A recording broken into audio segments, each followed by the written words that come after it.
This is in the locker room. This is before the game ended. Before the game ended. She comes out in the locker room and posts this. Like, what are we doing? Sitting there and I'm thinking to myself, is anybody on this team gonna stand up for Caitlin Clark? JC Sheldon grabbing Caitlin Clark all game, clawing at her. It's like tonight was a brawl, folks. Tonight was a brawl, and I'm sitting there, I'm like, is anybody on this team going to stand up for? And Sophie Cunningham.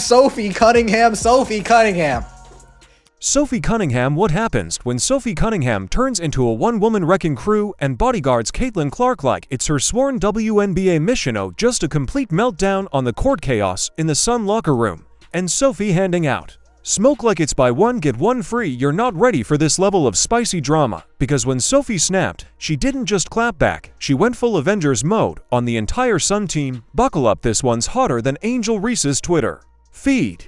And let's start with the play that set off the entire night. So as you guys can see here, JC Sheldon is guarding Caitlin Clark. She swipes her in the eyeball.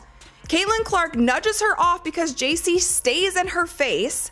And then Tina Charles runs over and is kind of wagging her finger in Caitlin Clark's face. And then Marina Mabrey comes out of nowhere and chucks her to the floor. Now let's watch this in slow motion. Here, JC Sheldon is guarding Caitlin, swipes her in the face.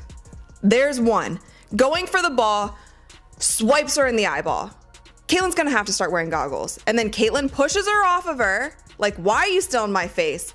Marina Mabrey, bad out of hell, chucks Caitlin Clark. The second Sophie Cunningham clocked in for her shift, the entire WNBA should have taken out insurance, because Sophie didn't show up to hoop, she showed up to handle business. And by business we mean personally escorting Caitlin Clark out of every cheap shot and high-key ambush like she was guarding a royal jewel in a street fight. Welcome to WNBA Fight Night, or as some people are saying, WNBA Raw. What a game that was. We had it all. We had basketball, we had fighting, we had blonde on blonde crime. Oh, such an epic.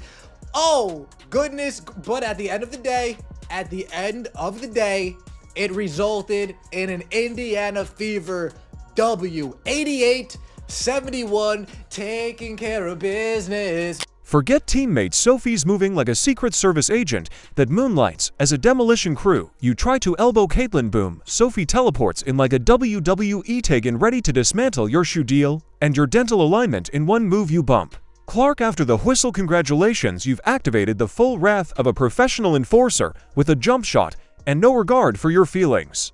About, let's start here. This is, of course, Sophie and Sheldon going down the floor. Sophie tries to wrap her up, and Sheldon gets to the floor, and all hell breaks loose. And Sophie said, I'm not having it. I'm not having it. We'll go. We'll go. So there's that. That, of course, was all a byproduct of this right here, folks. And I mean, when I tell you social media is setting the WNBA on fire right now, not in a good way, that's the understatement. She's not asking questions, she's delivering verdicts. The court becomes her courtroom, and the sentence is always the same: maximum pressure. It's not protection, it's domination by proxy. Sophie mastered the art of the perfectly timed shoulder check, the soul-snatching stare, and the try-me body language that makes even the most aggressive veterans think twice before stepping to the perimeter. Of course, Marina Mabrey is going to get ejected because that was unwarranted. She literally came out of nowhere and chucked Caitlin Clark. There should be a flagrant one, of course, on JC Sheldon because she swiped her and hit her in the eyeball. Whether it is intentional or not, you can still have a flagrant a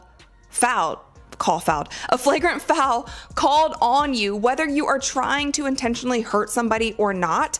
But this is what they called, you guys. This is what they called. Caitlin Clark, Marina Mabrey, Tina Charles were assessed with technical fouls on Tuesday. Caitlin, Marina, and Tina Charles. Technical fouls. That's it. Technical fouls. That's it.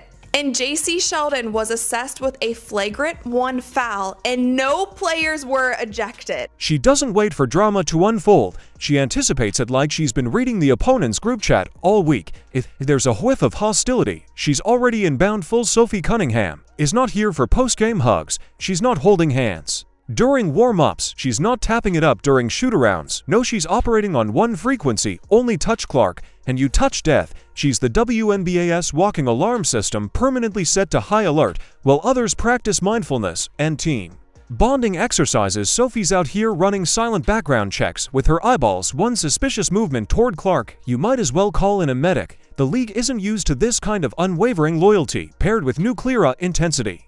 She's not gliding into games with a Zen playlist and a motivational quote. She's stomping into arenas like she's hunting for a reason. Any reason to activate the chaos. Her presence alone is enough to make sideline reporters shift nervously, and teammates quietly thank the basketball gods. She's on their side. This isn't energy you teach, it's instinct. The league hasn't felt this sort of volatile devotion since the days when defenders played like bouncers with full access. Cunningham has taken that legacy, added a fresh coat of badassery, and thrown in a refusal to tolerate even a whiff of disrespect.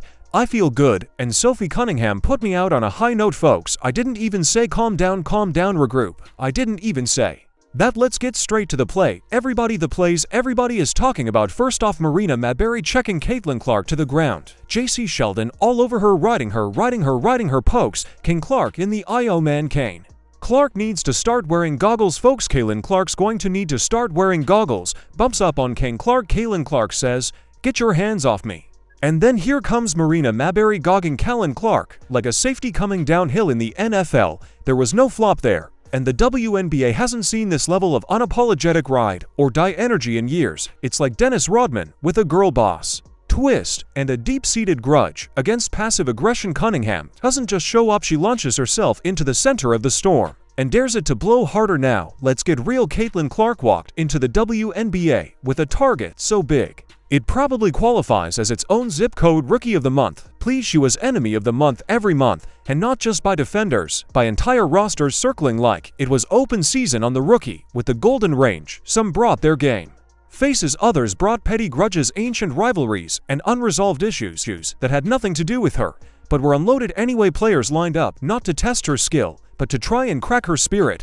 But what none of them accounted for was Sophie Cunningham watching every move like a hawk that skipped brunch and was ready to feast. Literally about a minute and a half into recording this reaction earlier, with 1 minute left, and all hell broke loose between JCS Sheldon and Sophie Cunningham, and it is very clear the Indiana fever. Some of these girls on this team are finally fed up once again. Wanba, we're not talking about your basketball, we're talking about the WNBA WWE Raw circus that you got going on right now. And we all know this incident with Sophie stems from the incident that was clearly not handled correctly by the WNBA and the referees. They underestimated how quickly one woman could establish an entire no-go zone around her teammate, turning every threat into an opportunity for demolition. While Caitlin dealt with the chaos of being the headline magnet, Sophie became the storm chaser with a steel spine and a memory sharper than her crossover.